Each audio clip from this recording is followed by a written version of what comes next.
Some questions related to the elimination or at least the extreme reduction in ready-to-learn block grants and the shifting of those funds into the basic education funding. I will tell you that I've already received some correspondence from some of our local school districts, particularly in the rural areas that I represent.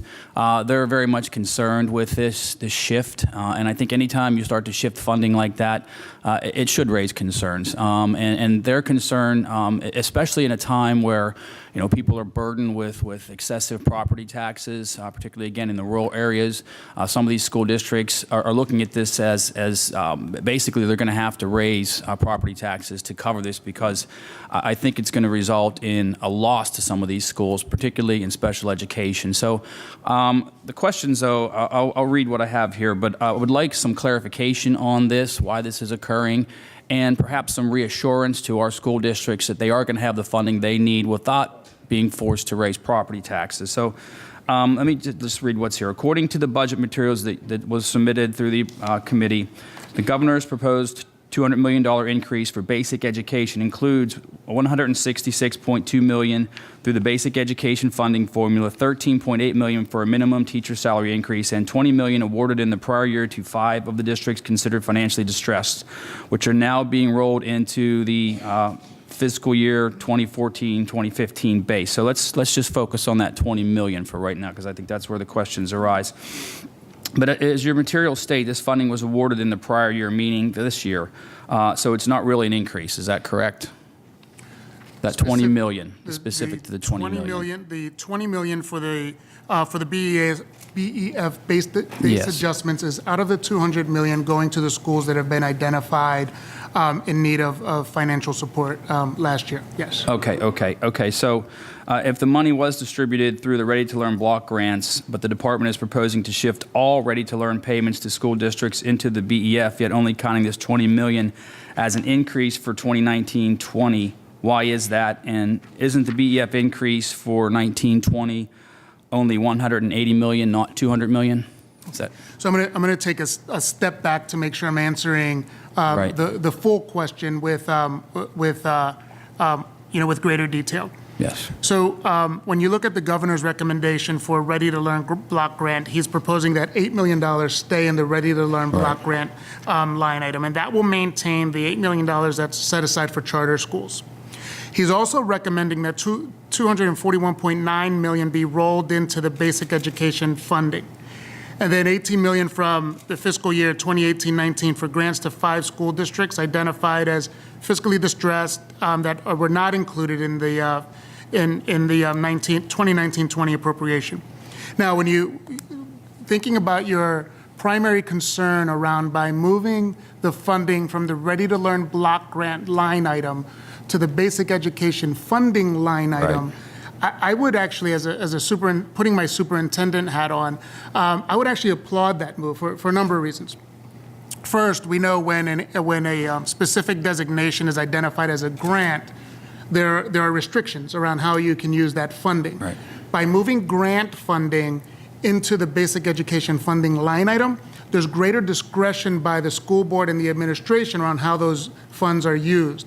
And those funds are going to be distributed based on the recommendations by the General Assembly in terms of how they allocated the grant in previous years. So school districts aren't losing money through the grant. What we're actually doing is shifting money from the grant line item to the basic education funding line item, which actually provides more discretion, which if used strategically should mitigate the cost for additional tax dollars being used, to offset, let's say, Mr. Secretary, let me interrupt there. Sure. I think really what he's asking you is not whether it's being moved. He's asking you whether the governor counted that $20 million as new money. It's not new money is what he's asking. It's old money. So it's not $100 or $200 million in new money. It's $180 new million. You're just simply putting the $20 million elsewhere.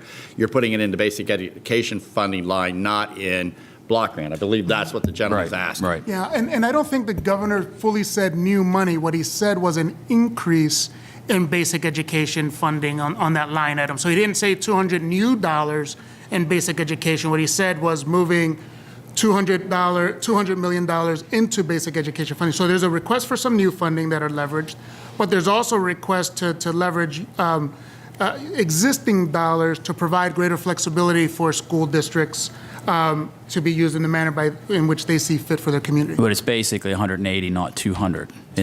So they're basically, yes, so there are a number of, the 200 million includes some specific asks. I also, just to be fair and clear in what you're saying, so I'm being, intentionally specific when I share basic education fund line item, and then the basic education funding formula. So not everything the governor is requesting to go into the 200 million is going through the formula. Some of it will go to school districts in a manner that had been agreed upon by the governor and the General Assembly.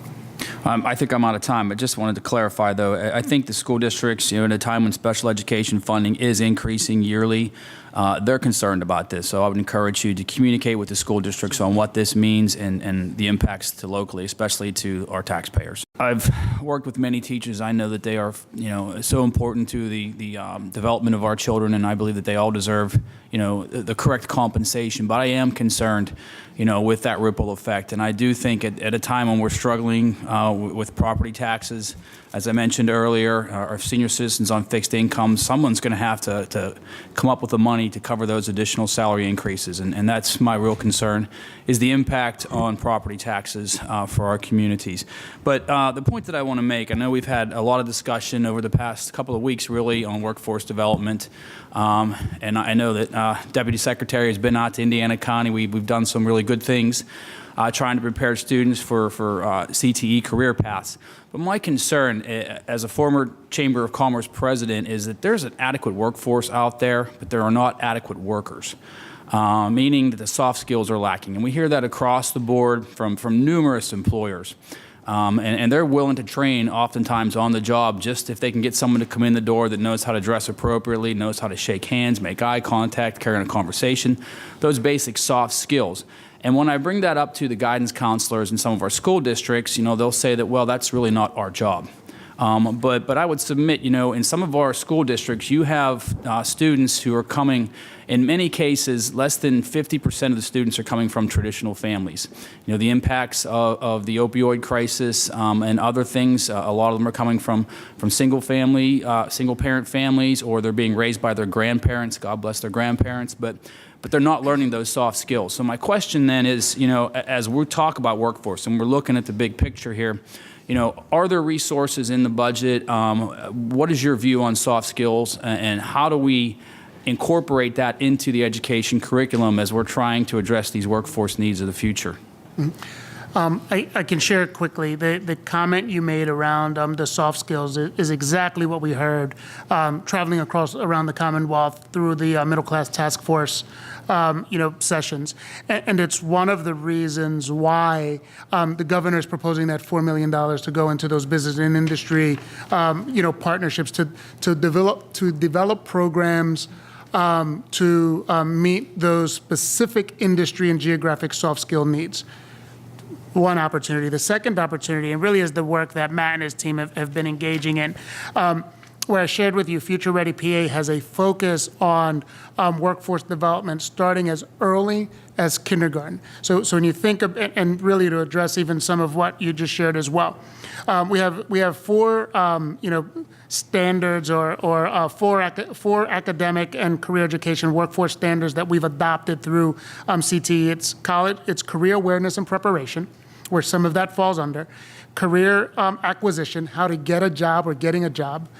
Career retention and advancement, so how do you keep your job and how do you advance through through the job skill and entrepreneurship. So we're trying to look deeper around how we develop our workforce standards from just away from skill attainment to looking exactly at setting the conditions for you to have that continuous growth through your career and technical education career. And that continuous growth is something that's driving all of our academic standards. It's not just about learning a skill. It's learning how to grow continually, whether it's in college, or career preparation. And if I could just add to what the Secretary has shared, what the Secretary just shared with you are our career education work standards, and Pennsylvania is one of our a few states that actually has state board adopted career education work standards in those 4 areas. But the other thing we've added, because we've heard from chambers of commerce, workforce development boards, and other business and industry folks specifically about the soft skills, is, as the Secretary shared, the soft skills are embedded in those 4 areas. Our team has now been working with school counselors, other educators, and business sector partners, along with the National Governors Association and CASEL at a national level, and we've actually created and are just getting ready to launch a Pennsylvania Career Ready Skills Continuum that takes what's in the career education work standards and unpacks them more. And then we're also working on a toolkit, and it's specifically because our counselors are asking for those resources. So that the continuum is out, and the toolkit is going to be soon to follow, and it's everything from critical thinking, communication, persistence, how to fail forward, how to collaborate on teams. All of those skills that we've been hearing from business industry are now going to be in this companion to the career education work standards.